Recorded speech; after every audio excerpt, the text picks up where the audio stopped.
ভদ্রলোকের না একটাই কথা, মটকা গরম হয়ে গেলে এরিয়া ঠান্ডা হয়ে যাবে। Punch line. 2025-এ আরেকটি অ্যাকশন থ্রিলার আসতে চলেছে, নাম তার মৃগয়া। অভিরূপ ঘোষের সহরচনায় ও পরিচালনায় 27শে জুন আমাদের কাছাকাছি প্রেক্ষাগৃহগুলোতে এই মৃগয়া চলে আসছে। তবে 1976 সালের কথা মনে পড়ছে। এই নামের একটি সিনেমা দিয়েই একজন মহামানবের আত্মপ্রকাশ ঘটেছিল ভারতীয় সিনেমা জগতে। নাম তার মিঠুন চক্রবর্তী। এই মুহূর্তে তাকে যেমন ছুঁয়ে দেখা যায় না, সেরকম ওই মৃগয়া নামটি শুনলেই একটু যেন মনের মধ্যে অন্য ভাবনা তৈরি হয়। আর যখন 2025-এ দাঁড়িয়ে ওই সিনেমার নাম নিয়ে নতুন কোনো সিনেমা আসে, তাও আবার অ্যাকশন থ্রিলার ধর্মী, তখন সেই সিনেমাটার প্রতি একটু আশা জাগরিত হয় এবং মনে হয় এই সিনেমায় কিছু আছে। টিজার, ট্রেলার আর একটা গান চলে এসেছে ইতিমধ্যে আমাদের কাছে। টিজার এবং ট্রেলারে মোটামুটি অনেকগুলো দৃশ্যই রিপিট করা হয়েছে। আর শোর মাচা বলে একটি বলতে গেলে হিন্দি গানই রয়েছে এই সিনেমাটির মধ্যে, আইটেম সং। সেই গানটাও কিন্তু আমরা পেয়ে গেছি। গানটির মাঝে সামান্য একটু বাংলার মাটির গন্ধ ছুঁয়ে রাখা হয়েছে, আর বাকি গানটা একেবারে যেন মনে হচ্ছে বলিউড ইন্ডাস্ট্রির কোনো নাম করা আইটেম নাম্বার। এবারে আসি, এই মুহূর্তে যে ট্রেলারটি এসে পৌঁছেছে, এই টিজার ট্রেলার দেখে এই সিনেমার মধ্য দিয়ে কি পেতে চলেছি।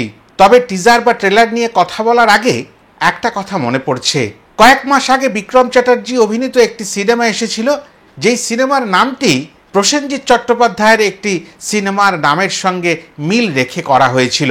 সেই কারণে ওই প্রিমিয়ার শোতে বুম্বাদা বা প্রসেনজিৎ চট্টোপাধ্যায়কে ডাকা হয়েছিল স্পেশাল গেস্ট হিসাবে। তাহলে কি এই সিনেমার প্রিমিয়ার শোতে আমরা ওই মেগাস্টার মিঠুন চক্রবর্তীকে পেতে পারি? এরকম একটা প্রশ্ন প্রথমেই আমার মনে জেগে উঠল। সেটা তারাই জানেন, অভিরূপ ঘোষ জানেন, 10th ডাইমেনশন আর বিক্রম চ্যাটার্জির মতন মানুষেরা। এই মৃগয়ার টিজার বা ট্রেলার নিয়ে কথা বলতে গেলে তাহলে এই গল্পকারের কাছে যেতে হবে। গল্পটা লিখেছেন দেবাশিস দত্ত। আর এই মৃগয়া ছবিখানি একটা জীবনের বাস্তব ঘটনার ওপর নির্ভর করে যে তৈরি, সেটা দেবাশিস দত্তই প্রকাশ করে দিয়েছিলেন 2024 সালে। 2022 সালে সোনাগাছির এক পতিতালয়ে এক পতিতার নৃশংসভাবে হত্যা হয়। সেই হত্যা রহস্যের মূল পরিকল্পনাকারীকে খুঁজে বের করার সময় ওই মানিকতলা থানার অফিসার ইনচার্জ ছিলেন এই দেবাশিস দত্তবাবু, যিনি এই গল্পখানি লিখেছেন। তার সঙ্গে সহযোগিতা করেছেন গল্পখানি লিখতে পরিচালক স্বয়ং অভিরূপ ঘোষ। যে পতিতাকে নির্মমভাবে হত্যা করা হয়েছিল, তার একটি অল্প বয়সী পুত্র সন্তান ছিল। সেই পুত্র সন্তানকে এসআই অনিমেষ চ্যাটার্জি কথা দিলেন যে তোমার মাকে যে বা যারা মেরেছে তাদেরকে তোমার সামনে এনে একদিন দাঁড় করাবই। এবং ওই ছোট্ট বাচ্চাটিকে দেওয়া কথা রাখার জন্য 4 জন পুলিশ অফিসার কিভাবে এই রহস্য উদ্ঘাটন করলো, সেটা জানার জন্যই এই সিনেমাটা আমাদের দেখতে হবে। যেটা ভালো লাগার বিষয় যে এই সিনেমায় ওসি দেবাঞ্জন দত্তের ভূমিকায় রয়েছেন ঋত্বিক চক্রবর্তী। তাকে যেভাবে আমরা পাচ্ছি, সম্ভবত এর আগে তাকে নিয়ে এই ধরনের গল্পে বা এই ধরনের চরিত্রে কাজ করানো হয়নি।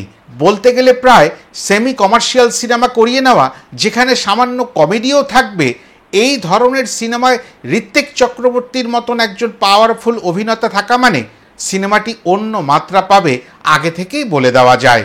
পাশাপাশি ওই 4 জনের মধ্যে একজন অনির্বাণ চক্রবর্তী, তাকেও আমরা একজন পুলিশ অফিসারের ভূমিকায় দেখব। সিংহাম, বাংলার সিংহাম। তবে বাস্তবের পুলিশ অফিসাররা ওই রকম হয় না সিনেমার মতন। তাহলে কীরকম হয়? সেই কীরকম হয় জানতে গেলে এই সিনেমাখানি আমাদের নিশ্চয়ই করে দেখতে হবে। অ্যান্টি রাউডি স্কোয়াড অফিসার হিসেবে আমরা রেজওয়ান রাব্বানি শেখকে দেখতে চলেছি ইমরান চরিত্রে। তাকেও কিন্তু অন্যভাবে তুলে ধরা হয়েছে এই সিনেমাটির মধ্যে। মানে এই ঋত্বিক, অনির্বাণ, রেজওয়ান, এদেরকে দিয়ে একটি অন্য মাত্রা এই সিনেমাটির মধ্যে জুড়ে দেওয়া হয়েছে। আর বিক্রম চ্যাটার্জি এখন বাংলা সিনেমার অপরিহার্য অংশ। সে যে ধরনেরই সিনেমা হোক, পারিবারিক সিনেমা হোক, সেমি কমার্শিয়াল হোক, ফুল কমার্শিয়াল হোক, যে কোনো সিনেমায় অভিনেতা হিসাবে তাকে বিশেষ প্রয়োজন হয়ে উঠেছে। 2024 সাল থেকে তার চাকা বুঝি অন্যভাবে অন্য পথে ঘুরে গেছে। তবে প্রশ্ন একটাই, আবার নন্দনে এই ছবির প্রদর্শন হবে তো? এটা নিয়ে আবার একটা বড় সমস্যা তৈরি হয়। কোন ছবি নন্দনে চলবে কি চলবে না সেটা যে কারা নির্ধারণ করছে সে খবর আমাদের কাছে এসে পৌঁছাচ্ছে না। এখানে অ্যান্টাগনিস্টের চরিত্রে সৌরভ দাসকে পাচ্ছি। সৌরভ দাসও এখন একজন ঝাঝালো অভিনেতা না, তবে আজকের জন্য বলছি না বা এই সিনেমার জন্য বলছি না। সম্প্রতি দ্য বেঙ্গল ফাইলস বলে একটা সিনেমার ট্রেলার এসে পৌঁছালো, সেখানেও তাকে দেখা যাচ্ছে গোপাল পাঠার ভূমিকায় অভিনয় করতে। যদি সিনেমাটি পশ্চিমবাংলায় আসে তাহলে সৌরভ দাসের একটা অন্য ধরনের অভিনয়ের পরিচয় আমরা পেতে পারি। ছায়া চরিত্রে প্রিয়াঙ্কা সরকারকে পাবো, আর চামেলি চরিত্রে অনন্যা ভট্টাচার্য। ঋত্বিকের স্ত্রী মায়ার চরিত্রে সোহিনী গুহ রায়কে দেখতে পাবো।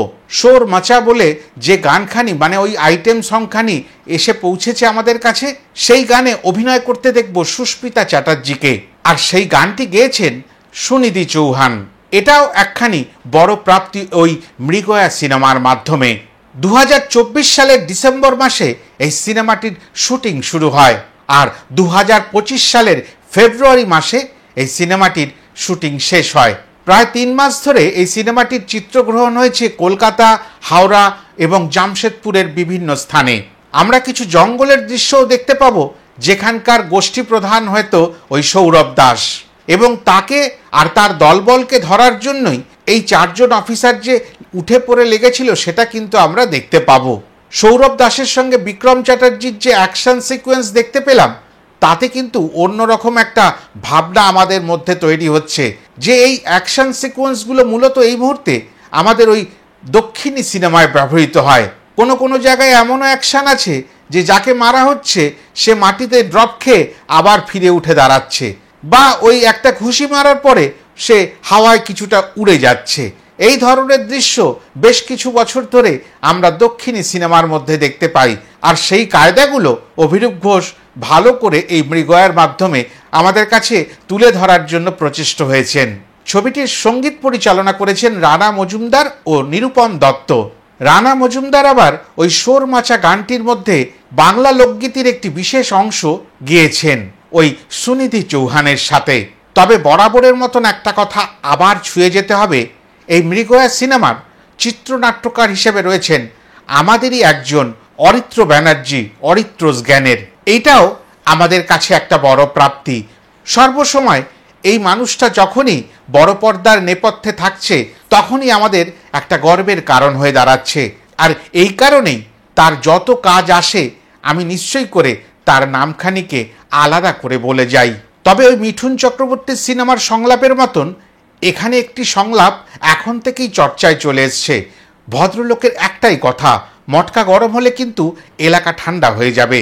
আর এই সংলাপটি যখন বিক্রম চ্যাটার্জির মুখে টিজারে 2 বার আর ট্রেলারে 1 বার শুনছি, তখন কিন্তু অন্যরকম ভাবনা মনের মধ্যে চলেই আসছে যে এই ধরনের সংলাপ যখন সিনেমা আসার আগে থেকেই একেবারে শিরোনামে চলে আসে, তখন সেই সিনেমাটা মোটামুটি একটা হিট বলাই যেতে পারে।